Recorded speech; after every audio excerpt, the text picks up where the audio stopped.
আগের মৎস্যমন্ত্রীর সঙ্গে বর্তমান মৎস্যমন্ত্রীর কাজের ধরনে বড় পার্থক্য দেখা যাচ্ছে।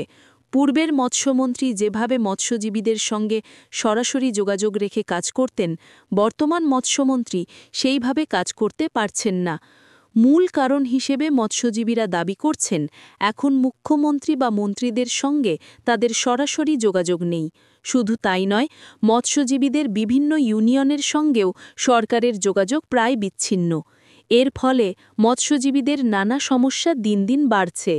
আগে যেভাবে তারা বিভিন্ন সরকারি সুবিধা পেতেন, বর্তমানে তা থেকে বঞ্চিত হচ্ছেন। এই প্রসঙ্গে প্রতিক্রিয়া জানিয়েছেন মৎস্যজীবী সংগঠনের এক কর্তা লক্ষ্মীনারায়ণ জানা। তিনি বলেন, কমপক্ষে ৫ বছর একই মন্ত্রী না থাকলে মৎস্যজীবীদের সঙ্গে স্থায়ী সম্পর্ক তৈরি করা যায় না। এখন ঘন ঘন মৎস্যমন্ত্রীর পরিবর্তনের ফলে ক্ষতির মুখে পড়ছেন মৎস্যজীবীরা।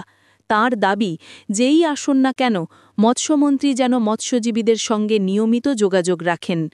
পূর্ব মেদিনীপুর থেকে অংশমান পণ্ডার প্রতিবেদন। অতীতের মৎস্যমন্ত্রীর সাথে কোনো বিষয়ে তুলনা করার ব্যাপারটা আসবে না, কারণ কথা হচ্ছে একটা দপ্তর ঠিকমতো বুঝতে গেলে ৫ থেকে ১০ বছর চলে যায়।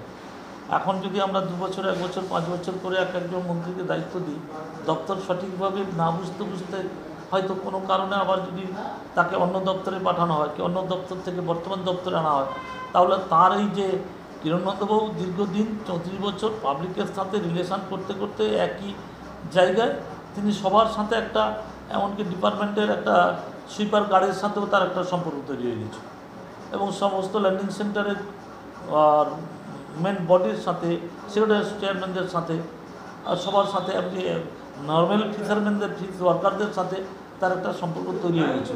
সেই সম্পর্ক তৈরি করার মতো আমাদেরও যদি কোনো মন্ত্রী ২০-৩০ বছর ধরে থাকে, তাহলে নিশ্চয়ই তিনি সেটা দায়িত্ব পালন করবেন, না সেইভাবে সম্পর্ক হবে। সেইভাবে তৈরি হতে পারেনি বলে তো আজকে বিষয়গুলো আমরা তুলে ধরার চেষ্টা করছি, যাতে আগামী দিনে মৎস্যমন্ত্রীর সাথে সাধারণ মানুষের সাথে যোগাযোগটা বাড়ে, এবং মৎস্য দপ্তর রাজ্য সরকারের সাথে রাজ্য সরকারের কাজগুলো, কেন্দ্র সরকারের যে সমবায় দপ্তরের মাধ্যমে কাজগুলো যাতে সঠিকভাবে মৎস্যজীবীর কাছে পৌঁছায়, সেই চেষ্টাগুলো আমরা সংগঠনগতভাবে করছি। দুর্গাপুজোর পরে ছোট